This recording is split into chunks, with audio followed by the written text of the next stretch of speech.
aku galauin cowok pas masuk kuliah gitu kan, aku ngerasa oh iya ya gitu kan, gue tuh udah salah menempatkan seseorang dalam hidup gue gitu kan. Gue tuh bukan independent woman, gue harusnya jadi dependent woman.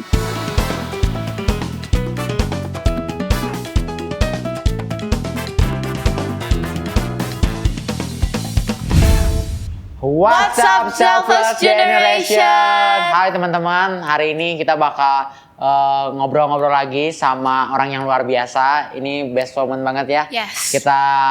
Kita ngobrol, kita please welcome Kak Johana.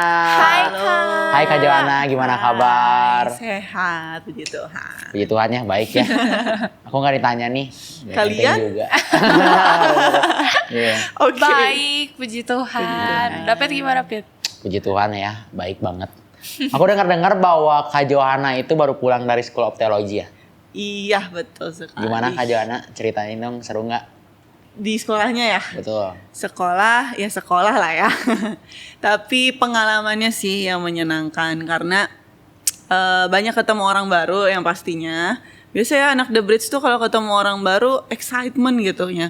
Yang bikin berapi-apinya tuh excitement ketemu orangnya. Jadi pas di sana tuh paling seneng ketemu orang, cari tahu kehidupan orang itu, background hidup juga berbeda-beda karena dari beberapa negara kan. So. Basicnya pelayanannya juga pasti beda-beda dengan culture-nya mereka masing-masing. Itu sih menarik. Terus aku dengar juga selain Kak Jo di sekolah di School of Theology dapat ini ngeker apa ya? Ngeker ngintip-ngintip yang buat didoakan jodoh di negeri orang. Aduh, ngomongin Gimana Kak Jo dari beberapa banyak negeri dapat satu? Enggak, sebenarnya belum. Lagi mendoakan. Cuman yang pasti mungkin karena bapak-bapak saya semua dapat jodoh di sana sih gitu kan ya. Jadi semua orang pas aku ke sana tuh didoakannya supaya ketemu partner hidup gitu kan. Padahal ke sana kan belajar sebenarnya harusnya ya gitu kan. Cuman ya puji Tuhan adalah ketemu teman baik yang hari ini mungkin lagi didoakan punya potensial ke arah sana. Ah, lucu banget. Semoga ya. Iya, lucu juga aku ngerasanya. Ketemunya gimana tuh? Kayak ngelihat, ih ganteng juga tuh. Atau kayak, nah, oke lah. lucunya gini, aku kan kesana nggak punya ekspektasi cari partner sebenarnya. Kesana memang purely pengen beneran gitu experience Tuhannya di sana gitu. Karena denger cerita si bapak-bapak itu lah ya. Nah, tapi ketemunya ya temen yang deket, terus temen share partner yang maksudnya maturity-nya sama gitu. Wow. Nah, enaknya di situ. Jadi pas kenalan juga nggak yang kayak tentang berbunga-bunganya tuh nggak ada justru ya kan, yang butterfly in stomach tuh nggak kerasa tuh. Lebih kerasa ini orang enak nih diajak ngobrol, terus ngomongin tentang gereja, pelayanan, generasi. Itu tuh kayak kok nyambung gitu kan. Sedangkan nggak semua orang di season hidup aku bisa punya POV yang sama lah gitu. Di situ sih attraction-nya pertama. Itu tuh didoainnya sebelum berangkat atau pas sudah berangkat? Didoain dapat pasangan maksudnya. Iya benar dapat pasangan. Itu tuh didoain dari sebelum berangkat karena semua orang yang tadi aku bilang bapak-bapak rohani aku tuh Pastor Rico, Pastor Winston itu dapat pasangan dari sana. Jadi semua orang berekspektasi, oh Johana kesana nanti jangan-jangan ketemu partnernya di sana. Karena level maturity-nya mungkin nanti sama gitu di sana, sama-sama mencari Tuhan. Iya, jadi sana lah. Jadi pas didoain di panggung, di kantor, di home cell, semua doain semoga dapat pasangan hidup. Aduh, gitu kan. jadi gue kesana dapat pasangan hidup apa dapetin Tuhan nih sebenarnya pengennya. Dua-duanya. Dapat dua-duanya. Bener dapat dua-duanya. Aku sebelumnya mau nanya, karena kita lagi ngomongin SOT, aku penasaran banget gimana awal mulanya Kak Johana bisa tertarik masuk ke SOT, bisa terima offer itu. Terus kenapa mau ya? Sebenarnya dulu tuh 2016 atau 17 aku lupa. Di ICC itu dulu ada program Bible School. Jadi City Harvest Church itu pernah kirim pengajar-pengajarnya, salah satunya Pastor almarhum Pastor Tan Kim Hock yang ngajar ke ICC, dan ICC juga good partner banget kan sama CHC. Dan di sanalah pertama kali aku mendengar tentang dunia teologi lewat Bible School itu. Dan Bible School itu hanya 1-2 matkul lah gitu bahasanya kalau di kuliah ya. Tapi kedalamannya ya seperti kita mendalami 2-1 semester lah gitu untuk 1-2 matkul itu. Nah di situ aku terberkati banget, dan aku kayak ngerasa someday kalau aku punya kesempatan, aku pengen banget sih ke Singapurnya langsung ngerasain testimoni-testimoni orang-orang yang pernah sekolah teologi langsung, dan juga ngedalemin apa yang aku udah sempat pelajari di Bible School 2016 itu gitu.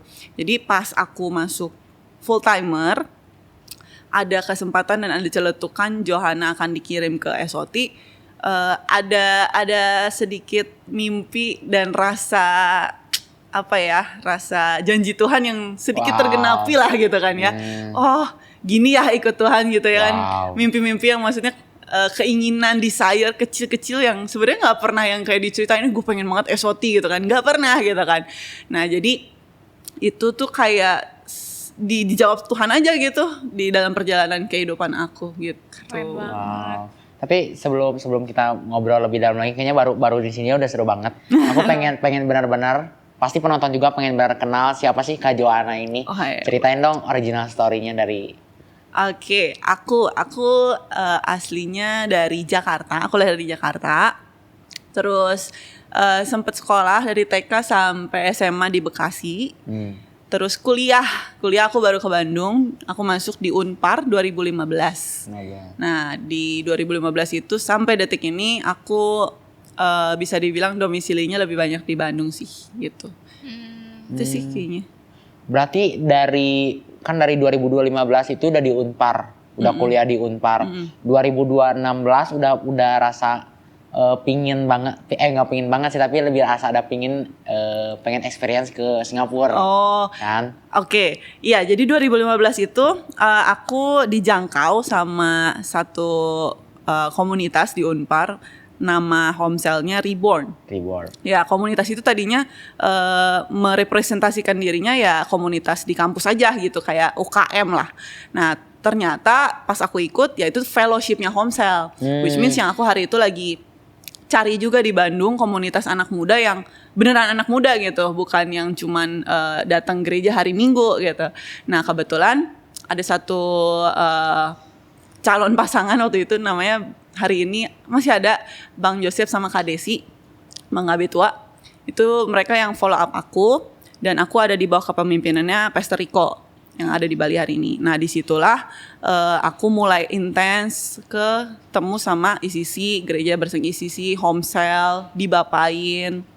Dan 2016 itu aku semakin aktif ikutan program-program yang ada di ICC, salah satunya Spiritual Journey, dan sampai ke Bible School juga yang hari itu ada programnya. Aku penasaran gitu, karena emang itu pertama kali banget aku berpengalaman dengan gereja Pentakosta dan karismatik. Jadi aku menyelam lah gitu bahasanya. Emang awalnya? Sebelumnya aku gereja bukan Pentakosta dan karismatik, gereja Protestan. Gitu. Jadi banyak hal baru lah, bagaimana mendalami bahasa roh gitu kan, tentang baptisan selam itu seperti apa, itu yang aku cari tahu paling banyak juga waktu itu. Berarti emang ada ketertarikan di situnya ya. Betul. Wah, gokil. Tapi sebelum waktu di Unpar itu Kak Jo jurusan apa itu? Aku jurusan informatika. Oh ya, IT ya. IT. Wibu bukan? Itu dia pertanyaan. Ini kan biasanya. Oh iya, biasanya ya. Biasanya begitu. Bener banget. Aku tuh pas awal-awal karena sebenarnya aku nggak ngerti IT itu apa, informatika itu apa. Jadi nggak punya basic sebenarnya coding-codingan, dan environment aku sebenarnya nggak ada sama sekali yang anak IT. Papa mama aku juga nggak. Cuman karena aku basicnya hanya suka gadget. Nah, jadi pas semester 1 gitu kan. Semester 1 ketemu teman-teman yang tadi wibu mostly gitu kan ya. Terus kalau enggak yang suka, pokoknya di depan laptop lama gitu kan. Sedangkan aku walaupun suka gadget nggak segitunya gitu. Iya. Jadi pas awal-awal semester aku bingung banget berteman gitu kan. Jadi ya itu hal baru yang aku pelajari gitu. Itu Memang banyak salah satu fun fact yang shocking buat aku. Masuk IT. Cuman modal suka main gadget doang. Berarti kan karena modal suka main gadget doang terus masuk IT, itu tuh kaget banget ya. Kaget banget. Karena Tahu pas nggak IP taunya- pertama berapa? Berapa? 1,8. Gak boleh ngejudge kau astaga. Gak Menyenangkan. ngulang Kak. Gak ngulang. Ngulang banyak. Makanya aku telat lulus. Oh. Gitu. Tapi waktu semenjak di Unpar itu, tapi Kak Jo atau dari kecil punya mimpi nggak sih pengen jadi apa? Mimpi ya. Aku tebak, boleh tebak nggak? Apa? Boleh. Pramugari. Pramugari. Aku tebak. Apa? Model. Bisa jadi. Pulpit. Tapi itu memang pernah lah ada di mimpi. Karena aku tuh dari kecil banyak mau. Jadi mimpinya tuh banyak, besar. Dan aku suka banget nonton film. Jadi banyak banget profesi yang aku inginkan gitu. Cuman dari kecil tuh aku bisa bilang aku mungkin agak kayak church kids gitu loh, yang setiap hari Minggu terus bahkan hari-harinya didorong untuk nongkrong di gereja gitu, karena gereja tuh di belakang rumah waktu itu di Bekasi.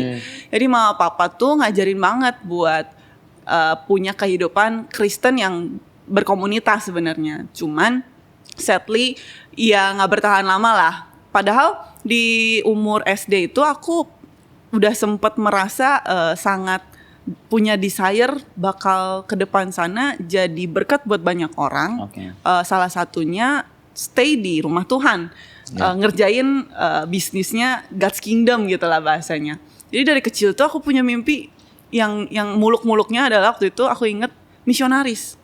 Karena simply dulu aku ingat di gereja itu banyak banget misionaris yang datang dan ngasih testimoni yang ngebikin aku, wah gue pengen banget keliling dunia ngelihat orang-orang ini cerita di luar sana seperti apa gitu. That's why dari situlah mimpi besar aku rasanya ditabur lah gitu. Nah cuman pas aku SMP kalau nggak salah SMP. Nah disitulah persimpangan terjadi, mulai nakal-nakalnya, mulai questioningnya tentang purpose, panggilan hidup gitu ya. Dan ya mimpi yang itu gak pernah ngerasa kayak yang oh itu kali ya satu-satunya yang gue kejar. Padahal pas SMP SMA itu ya maksudnya gak terlalu ke arah sana gitu kehidupannya gitu. Dan bahkan menjauh dari gereja waktu itu. Kan Kak Jo tuh tadi dari ceritanya bahwa orang tua Kak Jo tuh emang benar-benar udah dapat fondasi cinta Tuhan lah ya. Tadi kan Kak Jo udah spill bahwa Kak Jo ada nakal-nakalnya. Nakal-nakal Kak Jo tuh kayak gimana sih? Aduh nakal-nakal. Kalau SMP SMA nakal-nakal aku gak nakal banget lah. Cuman gak mau gereja aja gitu. Cuman gak suka sama youth-nya. Terus gak suka sama apa ya gereja teens-nya lah. Dulu kan SMP SMA harusnya teens atau high school lah ya sekarang tadi kita. Nah dulu tuh di gereja aku sayangnya nggak terlalu menjawab kebutuhan lah. Rasanya nggak terlalu intim dengan si anak-anak mudanya gitu. Makanya waktu itu aku nggak mau tuh gereja teens, gereja high school, anak mudanya menjauh banget lah dari itu. Dan lebih sering nongkrong sama anak-anak sekolah. Ya anak-anak motor, anak-anak yang suka minum, ngerokok, yang gitulah pulang malam segala macam. Tapi aku anak baik-baik lah waktu itu. Gimana bisa enggak gitu? Gimana ceritanya di tengah-tengah lingkungan teman-teman gini? Kak Jo sendiri diem gitu atau gimana? Nah, diem. aku tuh suka banget tetap sama orang dari dulu. Jadi walaupun teman-teman tuh punya habitnya masing-masing, ya aku mencoba adjust tapi somehow nggak punya desire yang kayak untuk menjadi mereka gitu, sama dengan mereka tuh kayak nggak jadi karakter aku lah. Dari dulu aku selalu pengen jadi orang yang anti mainstream, nggak suka ikut-ikutan orang karena aku ngerasa aku tuh beda gitu dan aku mau selalu jadi beda, nggak mau jadi sama mereka gitu. Keren. Jadi cukup bisa lah menjaga itu gitu kan. Dan anyway juga papa mama cukup sangat menjaga sih untuk ngajarin yang kayak gitu. Hubungan Kak Jo sama orang tua tuh gimana sih? Hubungan sama orang tua. Papa aku tuh PNS, pegawai negeri. Nah, jadi dari kecil aku sering banget ditinggal keluar kota karena dia tuh sering dapat tugas keluar kota. Jadi mostly aku di rumah sama mama doang. Nah, jadi papa dan aku tuh nggak punya hubungan yang komunikasinya bagus lah. Sama mama komunikasi bagus, cuman ya sering berantem karena mungkin karena karakter kali ya. Aku sebenarnya karena serupa, jadi sering berantem gitu. Ya sama-sama dominan di rumah. Dan hari itu aku anak pertama, mamaku juga dilahirkan sebagai anak pertama. Jadi kita punya POV yang sama-sama. Oh, gue benar gitu kan. Dominan. Jauhin ketemu dominan benar. Jadi ya nggak terlalu yang bisa curhat dan apa bahasanya clingy lah ya. Nggak terlalu intim aku bisa bilang. Karena mungkin aku ngerasa dari awal aku lahir sebagai anak pertama, aku selalu diajar untuk jadi mandiri. Jadi ya mungkin tergambar lah sampai detik ini dilihatnya sebagai si independent woman. Padahal independent woman tuh kekurangan, bukan kelebihan. Kenapa jadi kekurangan? Iya, independent itu adalah negatifnya kata dependent. Nah, baru tahu kan? Aku juga baru tahu beberapa tahun yang lalu lah. Jadi orang-orang independen itu selalu merasa dirinya tuh bisa mengerjakan semuanya sendiri. Sedangkan kenyataannya dan kebenarannya, orang independen itu sebenarnya butuh banget orang. Kenapa? Dia tahu dia nggak bisa mengontrol semuanya sendiri, jadi dia merasa dia harus mengontrol semuanya sendiri. Gitu. Jadi aku ngerasa puji Tuhan pas di ICC juga belajar tentang karakter, value. Independen tuh bukan suatu kebanggaan, justru sesuatu yang harus di-develop. Karena lu ngerasa mungkin sejauh ini diajar untuk bisa mandiri itu sendiri, lu terbiasa mengerjakan sendiri. Tapi nggak selalu hasilnya yang sesuai ekspektasi gitu kan. That's why di sisi lah aku dibapai, aku punya homesel gitu kan, punya anak rohani. Di situ aku ngerasa gue tuh sebenarnya diciptakan dependent sama Tuhan, yang which mean dipercayakan hari ini ada orang-orang di sekitar gitu. Nah, that's why ya itulah aku belajar sedikit ya agak intermezzo lah ya, hasil didikan orang tua gitu. Keren. Berarti gue baru tahu ya independent woman itu ternyata kekurangan ya, bukan suatu hal yang kelebihannya. Betul. Mungkin ada baiknya juga kali ya independen. Cuman kalau terlalu independen jatuhnya kekurangan. Betul. Terlalu over ya independennya. Independen kelebihannya tadi mandiri. Gitu kan.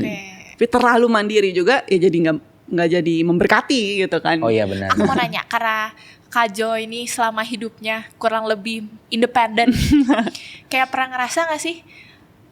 Udahlah, nggak pengen ngerjain apa-apa, pengen punya cowok aja, atau kayak ada di titik enggak, gue nggak bisa, gue butuh orang, atau pemikiran itu nggak ada kayak enggak, gue pasti bisa. Benar pernah banget. Jadi pas aku masuk kuliah, aku tuh sempet galauin cowok. Jadi karena aku tuh sebenarnya yang tadi aku bilang independen tuh kekurangan aku sebenarnya. Jadi aku tuh punya toxic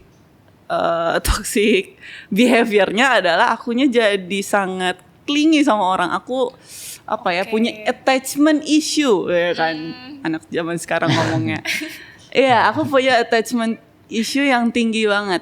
Nah, jadi pas aku galauin cowok pas masuk kuliah gitu kan, aku ngerasa oh iya ya gitu kan, gue tuh udah salah menempatkan seseorang dalam hidup gue gitu kan. Makanya pas homesel masuk dalam kehidupan aku semakin merasa gue tuh bukan independent woman, gue harusnya jadi dependent woman. Hari itu Tuhan memberikan orang-orang yang benar di hidup aku, maksudnya yang positif, mau mendukung dan mendorong hidup aku menjadi lebih baik. Disitulah aku ngerasa seumur hidup gue, even kelihatannya gue diajar mandiri, gue dituntut untuk jadi anak pertama yang bisa memimpin gitu ya, independen gitu mungkin katanya. Tapi dasarnya Tuhan gak pernah ciptain aku untuk jadi independen. gue harus dependent banget sama apa yang jadi isi hatinya Tuhan. Salah satunya ya orang-orang di sekitar aku. Yang hari itu aku lihat, oh Homesel itu gambaran bagus banget di hidup aku yang tercipta. Oh gue bisa ya mengandalkan orang. Oh gue bisa ya percaya sama orang. Oh gue bisa ya ternyata diatur sama orang. Ya salah satu kekurangannya si anak mandiri itu, si independent woman itu dulu susah banget diatur gitu. Jadi nggak bisa tuh denger otoritas. Makanya pas di isi ketemu Homesel, ketemu Bapak Rohani, disitulah pusat perubahan hidupnya Johanna. Seru. Wah, Gitu. Tadi aku sangat mention banget yang namanya Komsel.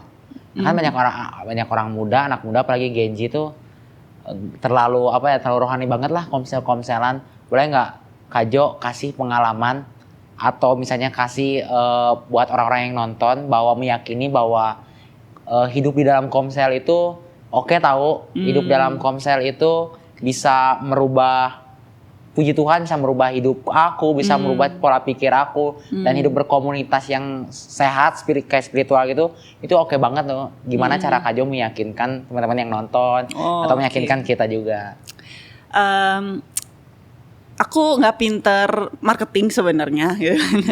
Tapi yang aku selalu bisa marketingin adalah personal experience aku. Jadi aku bisa bilang Homesel,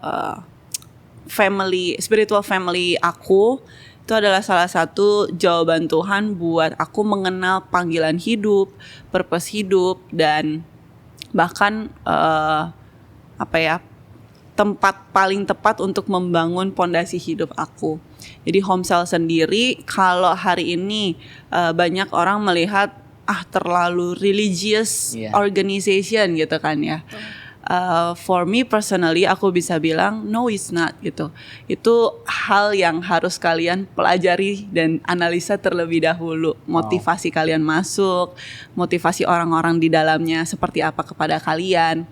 Nah aku juga sempat ngerasa awal-awal kayak gue mah nggak suka lah yang kayak gitu-gitu, nanti gue disuruh pelayanan gitu kan, disuruh harus disiplin, ikut gereja, ikut komunitasnya gitu kan. Selalu juga aku gitu kan. Tapi pas aku mempelajari tadi motivasi orang-orang ini nge-approach aku apa, melihat apa yang mereka lakukan ke aku ini tujuannya apa, disitulah aku mulai melihat dan bahkan membuka diri untuk ya itu oke lah gitu kan. Gue pengen tahu, gue pengen hidup bareng mereka juga gitu. Jadi basically aku bisa bilang Homesel itu bisa jadi rumah, bisa jadi jawaban juga untuk panggilan hidup kita tergenapi lewat orang-orang yang Tuhan percayakan di Homesel itu. Wow. Itu sih. Ngomongin panggilan hidup, kira-kira panggilan hidup Kak Jo apa ya? Panggilan hidup, lumayan nih, seru. Sebenarnya relate banget dengan pertanyaan kalian yang pertama-tama tadi. Oke. Apa ya yang soal School of Theology. Iya. Jadi aku tuh kan awal-awal originnya tadi cerita tentang di masa kecil aku sempat jadi church kids gitu. Situ kan aku pernah punya desire jadi misionaris ya. Yes. Nah di situ aku punya desire besar untuk kayaknya gue bakal involve banget di bisnisnya God's Kingdom. Nah, tapi dulu sangat nggak relate tuh untuk jadi full timer, untuk memberikan diri sepenuh hidupnya buat rumah Tuhan. Dulu tuh kayak nggak ada lah yang ngajar itu dulu.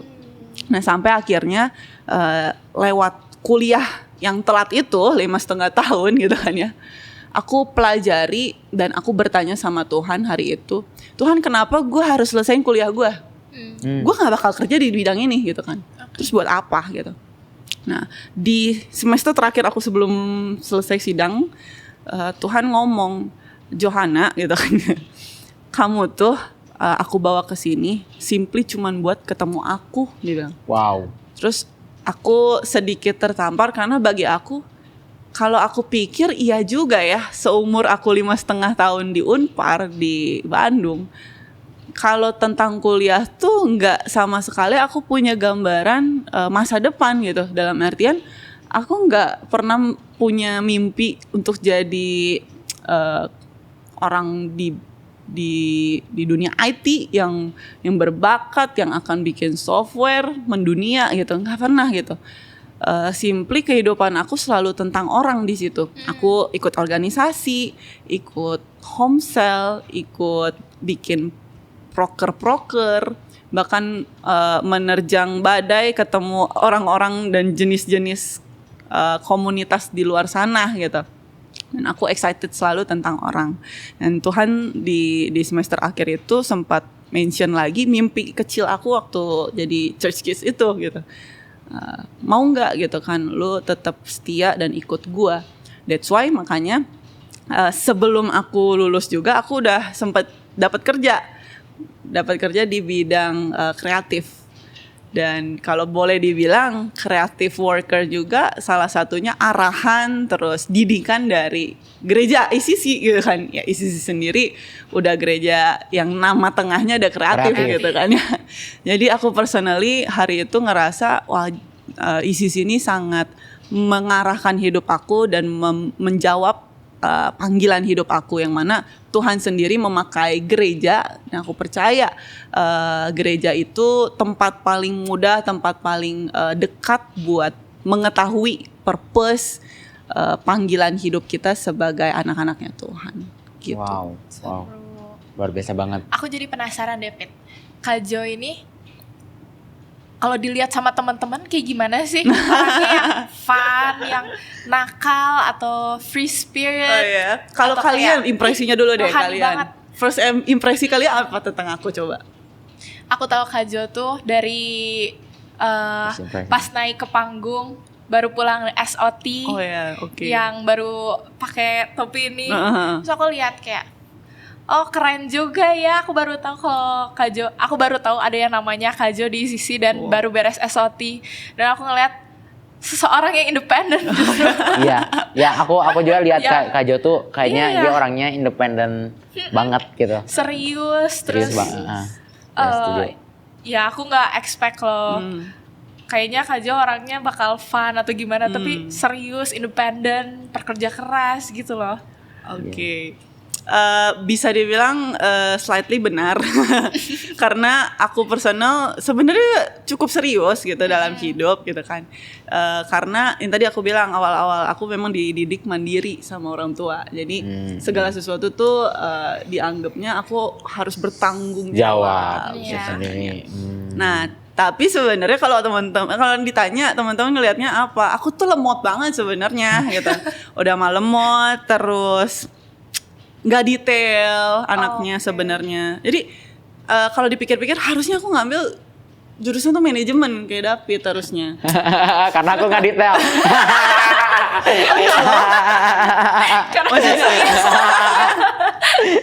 Enggak, maksud aku kalau dari image aku kalian ngelihat aku tuh kayak independen, pekerja keras. Padahal ya manajemen aku tuh jelek banget. Manajemen hidup aku waktu aku dulu tuh sebelum dididik, di disciples itu jelek banget. Jadi dari cara ngomong, dulu setiap kata di akhir kata tuh selalu ada celetukan kotor lah gitu bahasanya.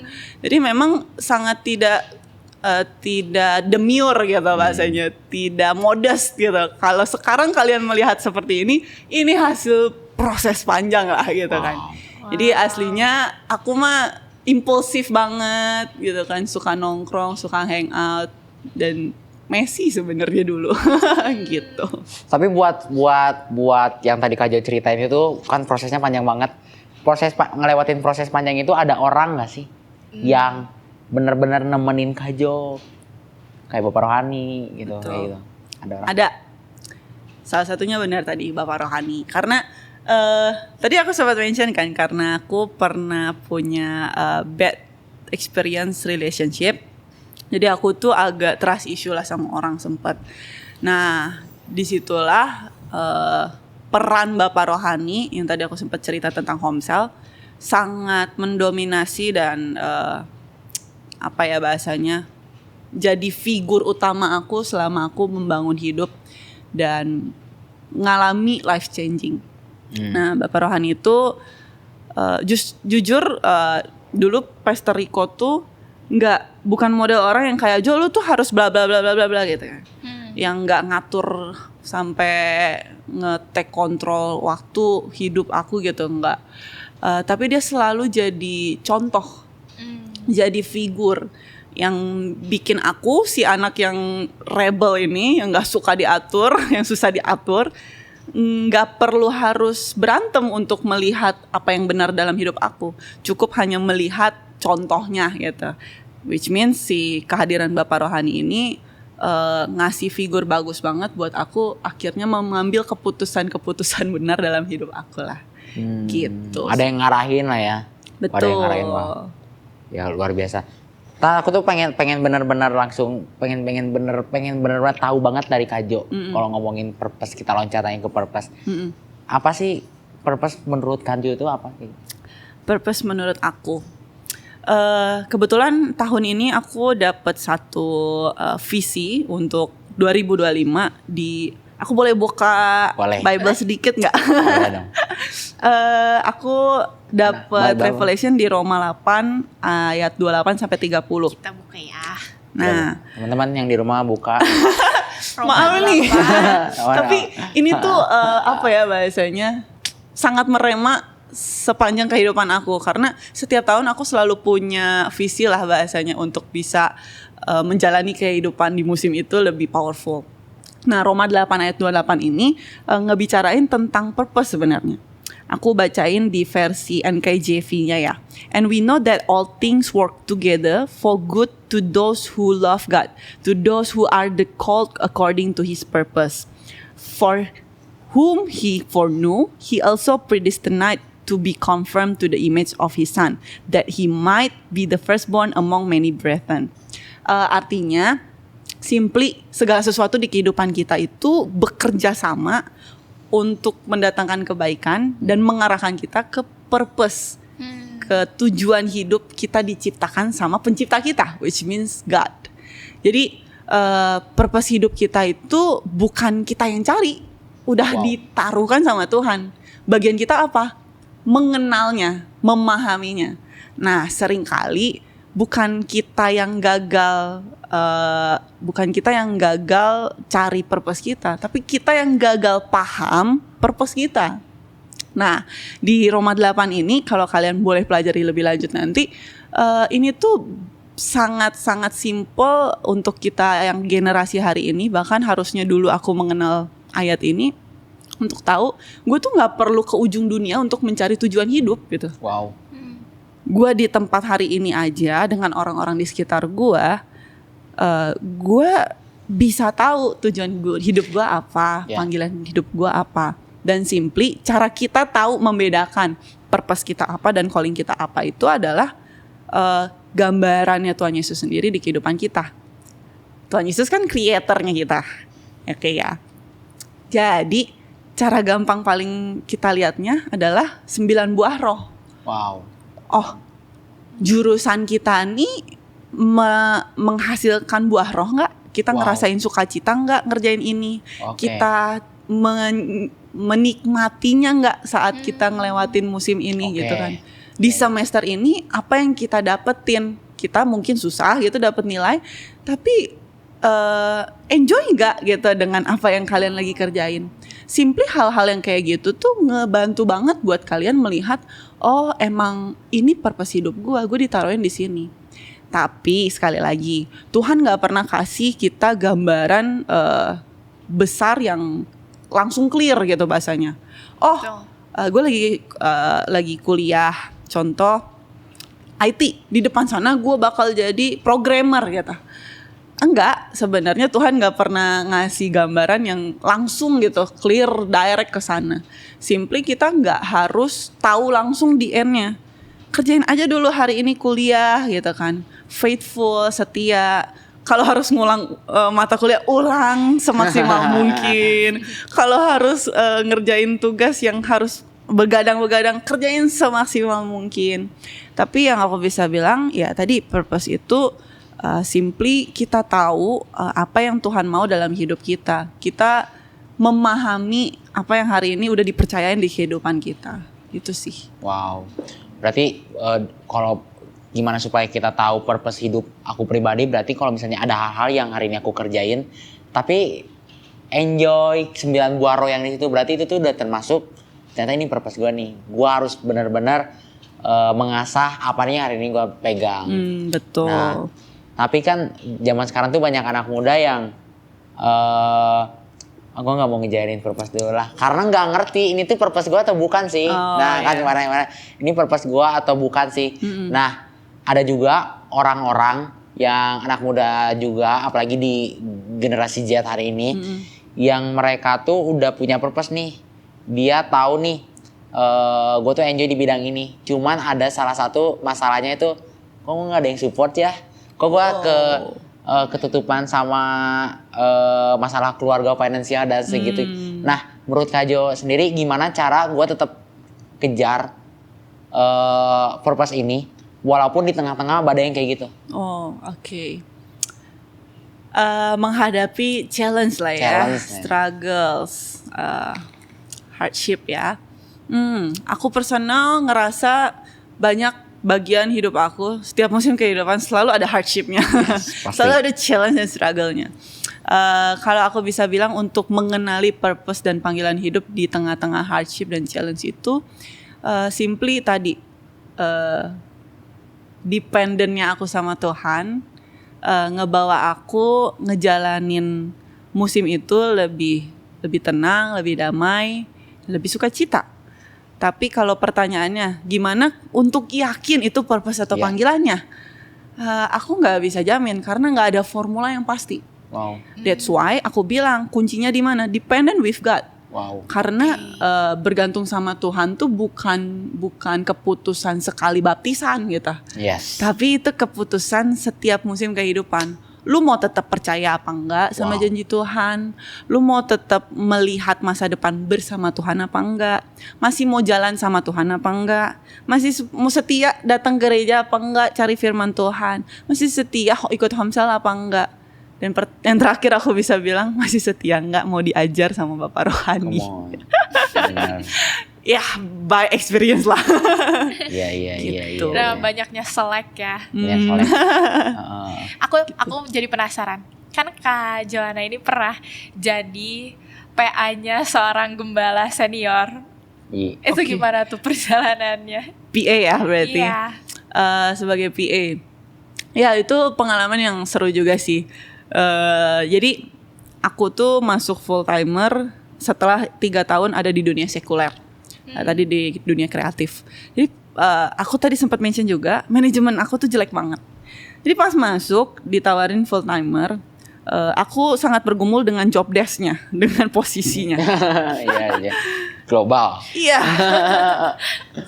Simply mungkin orang-orang ngelihat Jo itu tuh bagus banget gitu, posisi yang keren banget gitu kan. Tangan kanannya orang pertama gitu kan, second man gitu kan bahasanya. Posisinya tinggi, tapi gitu kan, wah itu big tapinya aku di hari itu adalah aku mengeluh dan cry out lah sama Koriko dan Bang Inton. Kok abang kenapa posisi yang ditawarkan ini gitu kan? Kalau gue mau jadi full timer, udah aja gue bantuin The Bridge aja gitu, nggak usah jadi PA-nya senior pastor gitu kan, muluk-muluk pisan gitu kan. Tapi bagus banget Koriko waktu itu bilang, Jo, Daud juga pas ngerjain ngurusin domba nggak pernah ekspektasi bakal jadi raja gitu kan. Nggak pernah ekspektasi mungkin bakal mimpin bangsa katanya gitu kan. Terus aku bilang nggak salah sih, biblical sih gitu kan. Tapi ini beda gitu kan. Jadi aku kayak awal-awal tuh nggak sama sekali bahkan appetite gitu buat ngambil pekerjaan ini. Tapi satu hal yang Tuhan hari itu aku jelas dengar suaranya, karena itu aku ditawarin di Minggu Paskah. Jadi jawaban konfirmasi aku untuk yes dalam tawaran ini adalah di Jumat Agung. Aku ingat banget. Jumat Agung Tuhan cuma bilang, Jo, what do you are waiting for? Katanya. Here's the time, take up the cross, katanya gitu kan. Jadi kayak, wah itu satu statement take up the cross tuh kayak mengyang-nyang lah selama Jumat Agung dan Paskah itu kayak oke, jadi take up the cross gue ngambil kerjaan yang gue gak punya basicnya sama sekali nih. Jadi itu salah satu hal yang aku akhirnya putuskan, oke, gue nggak tahu apa yang harus gue kerjain, tapi gue mau ikut lo. Kemana lo pergi, gue ikut gitu.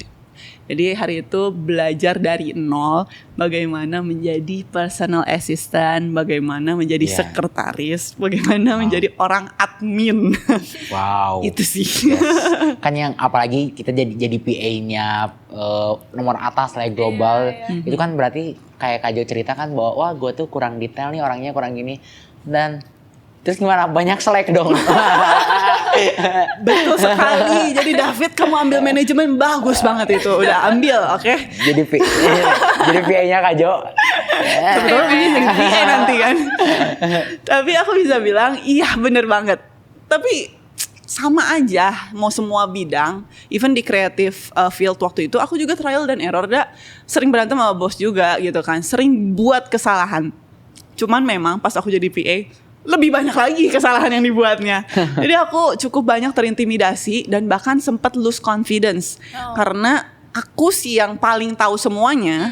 Hari itu di musim itu 2023, aku ngerasa selama setahun aku nggak tahu apa-apa. Iya kan, jadi masuk dunia baru kan. Jadi mulai dari nol. Jadi semua knowledge aku harus pelajarin. Gimana mesen tiket yang benar, gimana nge-filing data, gimana nata jadwal yang benar, gimana memprioritaskan orang, gimana bertata bahasa dan berbahasa basi sama orang. Ya, itu hal-hal yang kayak wah gue gak pernah coba ini dan pikirin ini sedetail ini gitu, dan sedalam ini. Jadi ya banyak kesalahan, banyak kekecewaan yang aku buat lah di awal-awal tahun aku kerja sebagai PA gitu. Tapi profesi ini tujuan hidup Kak Jo gak sih? Profesi ini, aku bisa bilang ini jembatannya panggilan hidup aku. Wow. Karena yang tadi aku sempat questioning selama 6 bulan lah di awal pekerjaan PA sama Pastor Rico dan Bang Inton dan Pastor Winston. Aku bilang, Bang, aku tuh dari awal melayani hatinya generasi. Wow. Buat apa gue jadi PA? Buat apa gue jadi sekretaris? Buat apa gue jadi admin? Gue gak ketemu anak selama kerja di 2023 itu, gak ketemu anak baru. Ya PA, pembapaan sama leader-leader. Tapi hati untuk turun ke lapangan, ketemu sama anak mahasiswa baru, itu tuh gak kejawab di 2023. Sampai Pastor Winston dan Pastor Rico bilang, Jo, tadi yang sempat, ini sebenarnya sambungan dari tentang si Daud itu. Saat Daud ngembalain domba dan sampai dia jadi raja, dia tuh nggak pernah ekspektasi perjalanan hidupnya dia yang harus di apa namanya, waktu itu Daud ngapain aja ya, pokoknya ada banyak struggle dan hardship yang dilewatin Daud yang dia nggak pernah ekspektasi akhirnya akan jadi pemimpin bangsa gitu. Which means dunia sekretaris, dunia PA aku, hari ini aku lihat itu perjalanan hidup aku yang someday Tuhan akan genapi. Dan pas aku kemarin di SOT, Tuhan konfirmasi lagi. Jadi dunia hari ini aku kerjakan di kantor gitu ya, PA, administrasi, manajemen. Itu tuh jembatan aku untuk bisa jadi jawaban buat generasi. Wow. Hari ini banyak generasi yang gak ngerti hidup yang teratur tuh seperti apa, mengejar kehidupan yang kudus dan benar itu seperti apa gitu ya. Terus punya kehidupan yang tertata tapi dependen sama Tuhan tuh gimana gitu kan. Disinilah rasanya aku ditempa. Jadi tetap hatinya mah, purpose-nya, panggilannya ya generasi. Tapi inilah tempaannya gitu. Aku ditempa, gimana lu tetap harus detail sama orang. Lu harus bisa tahu orang ini tuh suka makan apa, orang ini suka pakai baju apa gitu kan. Apa aja yang harus disiapkan untuk dalam suatu meeting terjadi gitu kan. Sama saat aku ngurus generasi, aku harus tahu ulang tahun dia tuh tanggal berapa, dia sukanya apa. Kalau makan sama dia di tempat sushi kah atau di tempat pecel lele, itu tuh terjadi saat aku punya kehidupan ini. Manajemen, administrasi, yang untuk jawabannya apa? Ya itu bisa ngurus generasi gitu. Wow. Gitu sih sebenarnya. Berarti kayak dia yang utus, dia juga yang ngurus gitu. Betul. Wow, bagus. Tapi lu tau gak sih Cek, fun fact-nya walaupun Kajo itu sibuk ya, tapi dia aja sampai sekarang masih jadi zone leader di Unpar. Wow, luar banyak biasa. banget tanggung jawabnya. Tanggung jawabnya luar biasa ya, banyak banget. Puji Tuhan gitu kan. Nah itu dia sebenarnya agak sedikit lari ke belakang, jadi anak IT 5,5 tahun yang gak jadi anak IT beneran sekarang. Salah satu yang diujinya adalah perseverance-nya. Jadi hardship yang hari ini dialami, tanggung jawab banyak itu yang harus dihadapi ya, dididik dan ditempa dari daya tahan lah gitu. Wow. Kapasitas yang selalu diperbesar dalam kehidupan aku gitu. Kak Jo pernah ngasih bertanya-tanya sama Tuhan, kayak kenapa sih ini harus terjadi sama gua, kayak dari kecil maunya ini, nyampe ke SMP ini, SMA-nya ini, terus nyampe Bandung pengen kuliahnya ini tapi malah masuknya IT, terus nggak lulus, terus habis itu lulus Betul. jadinya malah kesini, terus habis itu dapat kerjanya ini. Iya betul. Pernah bertanya-tanya. Tadi pertanyaannya pernah bertanya-tanya kan? Iya. Pernah. Tapi ya sekali lagi mungkin aku bisa bilang saat aku memahami isi hatinya Tuhan dalam hidup aku simpelnya aku bisa bilang, gue kan creation. Creator gue tuh maunya apa sih di hidup gue gitu. Wah. Nah itu yang aku rasa sering aku gumulkan pas ngobrol sama Tuhan kalau sesuatu nggak sesuai logika, nggak make sense lah bagi aku gitu kan. Jadi selalu jawaban Tuhan adalah karena lu creation gue, lu harus percaya sama gue creator lu gitu. Jadi saat aku menemukan stagnansi, nggak ada jawaban dalam hidup gitu ya udah balik lagi jawaban Tuhan itu, udah bagian lu percaya sama creator lu, which means gue gitu kan. Jadi lu creation, udah hidup aja percaya sama gue gitu kan. Hidup aja. Lagi-lagi itu perjalanan buat perjalanan. dependen ya sama Tuhan. Betul banget. Make Wow. sense. Karena kalau gue lihat juga, kayaknya kalau misalnya aku pribadi jadi Kajo, kayaknya stres banget deh. Pusing Harus ya? ngelakuin ini, punya tanggung jawab ini, tapi kita salut lah ya sama Kajo, luar biasa banget ada orang yang punya hatinya luas banget buat generasi ini. Puji Tuhan. Dan waktu Kajo punya hati buat generasi ini, Tuhan kasih kasih PR ya, kasih hal-hal yang kayaknya Kajo tuh kurang di sini nih buat generasi. Terus dia kasih yang langsung gue jadi PA-nya personal. Wah, Iya, gila sih. bener. Dan itu luar biasa banget itu Gak bisa ini dikasih, nih Betul. cobain gitu ya. itu kayaknya kalau misalnya aku bayangin tuh kayak ini bisa nggak ya kalau aku kayak gini? Bisa dong. Kan generasi selanjutnya David sama Betul. Cece. Oke. Amin ya. Amin. Aduh, mau amin atau Aminin dulu. Aminin dulu. Cek, lo jadi mau timer, Cek. Kok gitu Amin dulu. ketawanya? Itu aku doain dulu. Iya, sama-sama kita doain dulu ya. Iya. Ya. Itu susah banget sih. Aku Iya sih. bertanya-tanya kalau misalnya Wah, tahu. Gila. apa yang aku keen on sekarang, fashion designing. Mm-mm. Tapi tiba-tiba nanti kalau udah lulus aku disuruh dapat dapat pekerjaan Iya, apa atau dapat kesempatan apa, aku harus gimana, itu suatu hal yang gak mudah dong ya Iya, berat buat banget. nerimanya. Betul. Kayak aku ngeliat Kajo benar-benar lapang dada. Oke, aku ikut. Itu kenapa bisa Iya, betul. sedependen itu? Berarti Berarti luar biasa ya. ya Tuhan Yesus yang luar biasa. Kajo tuh kalau Iya. kalau hatinya dibelek isinya generasi. Lebay itu lebay. generasi. Kajo ngedeketin generasi tuh gimana sih sekarang? Ngedeketin. Ngedeketinnya kayak Bangun kenalannya, hubungan. benar, bangun hubungannya. Lucu ya. Kayak udah Paling tua beda banget banget soalnya. generasi. Pernah nggak sih dapet yang apa bahasa Sundanya pitakolen? Pitakolen tuh udah disebut ini tapi malah gitu udah jadinya. Pernah. Nyerah sama orang. Pernah. Karena tadi Cece sempat mention tentang perjalanan hidup aku yang kayak ABCDE itu. Ya. Aku ngerasa selalu ada hal baru di hidup aku yang rasanya akan ditambahkan lah. That's why pas aku ketemu anak baru gitu ceritanya. Aku selalu expectant dengan hal baru yang aku pelajarin. That's why pas kalau ditanya approachment-nya gimana sama anak baru. Wah itu memang sempat jadi struggle sih, apalagi hari ini bedanya tuh udah 10 tahun aku Wow. sama anak maba gitu kan. Aduh gitu kan, ngomongin apa ya gitu kan. Dosennya juga udah beda-beda lagi di Unpar. Cuman hal yang selalu aku percaya adalah bahasa generasi itu mungkin berubah, tapi hati generasi nggak pernah berubah. Come on. Isi hati Tuhan selalu sama, Ya. firman Tuhan selalu sama, dan kebutuhan generasi, kebutuhan people selalu sama.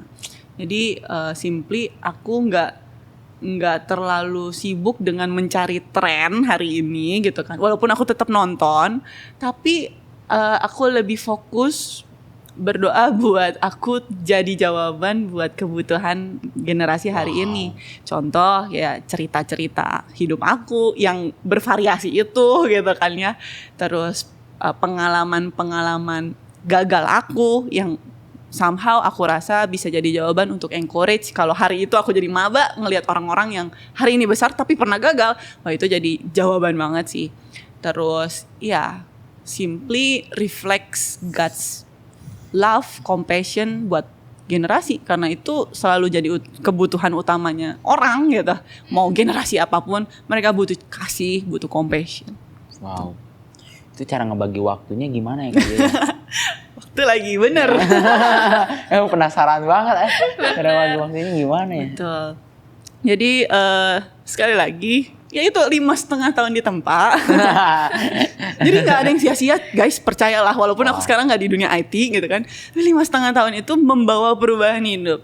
Jadi daya tahan aku untuk memanajemen waktu itu sangat ditempa di situ. Waktu aku kuliah, kan aku bilang nilaiku jelek. Salah satunya karena aku nggak berlari ke belajar, berlarinya ke organisasi. Jadi cara aku membagi waktu hari ini salah satunya base-nya adalah dari bagaimana dulu aku membagi waktu organisasi iya, kuliah tetap harus iya, orang tua mungkin juga harus make time sama mereka, ditambah ada home cell, ada pembapaan, belajar punya anak rohani. Nah, cuman item-item itu sekarang diganti, pekerjaan gitu kan, keluarga, masa depan, tetap punya anak rohani, tetap punya area. Hari ini ada di kepemimpinan The Bridge.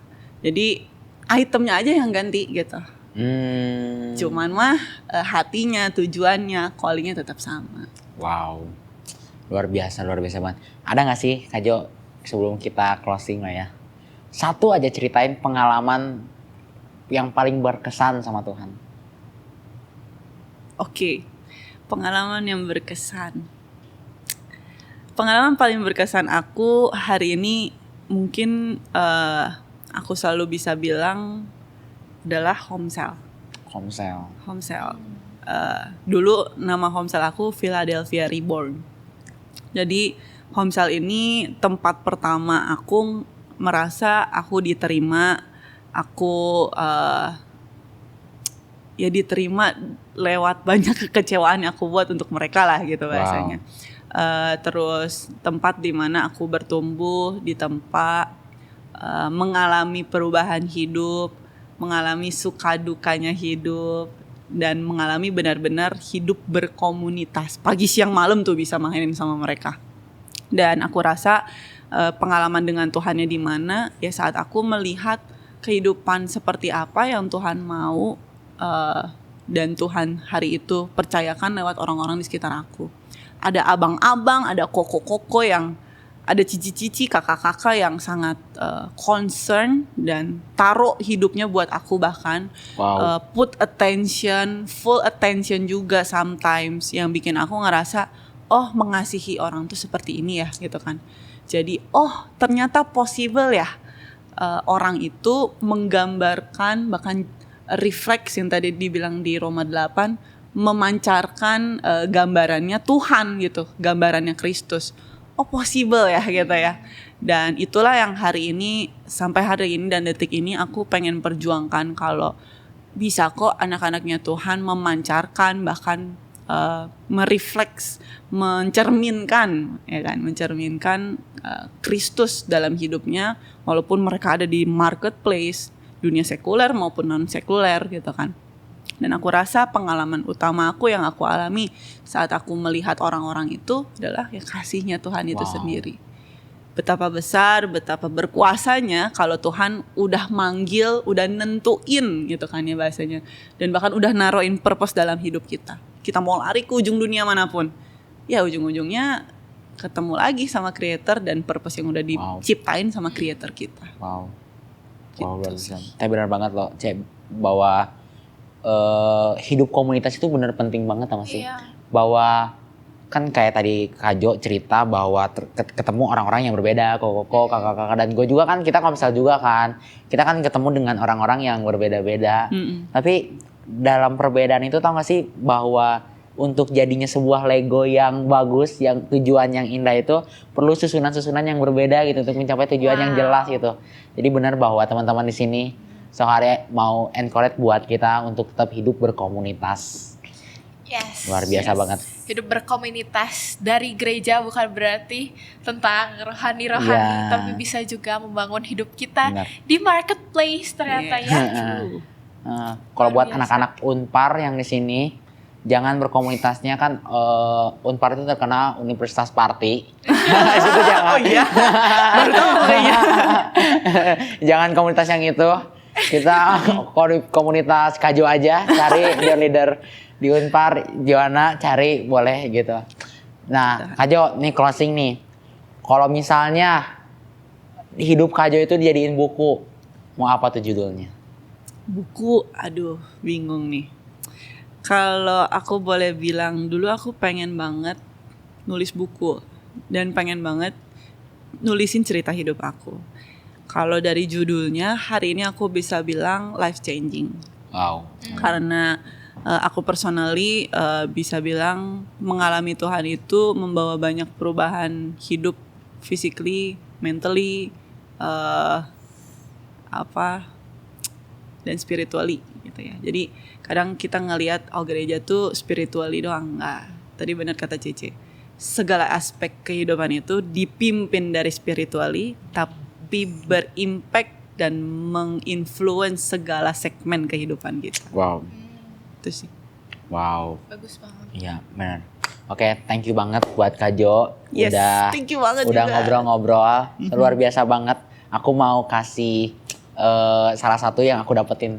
Tadi tuh Kak Jo tuh di awal tuh dia punya harapan kecil yang nggak di-sharing kemana-mana, kayak tapi dia punya harapan dan akhirnya Tuhan jawab. Dan itu sampai di situ gue dapet pewahyuan banget, langsung dapet banget bahwa ternyata hari paling indah tuh sebenarnya bukan hanya hari romantis atau hari betul. tembak, Betul. hari ulang tahun. Ya benar sih bahwa hari paling indah tuh hari yang kayak gitu.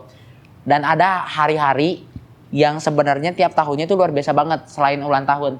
Ya waktu jawaban doa-doa gue, jawaban harapan gue tuh terjawab. Terjawab. Yes. Oh itu hari-hari yang luar biasa. Betul. Yang waktu aku dapat dari Kajo tuh wah gila ya, luar biasa banget. Betul. Dan gue dapat banyak belajar banget dari Kajo.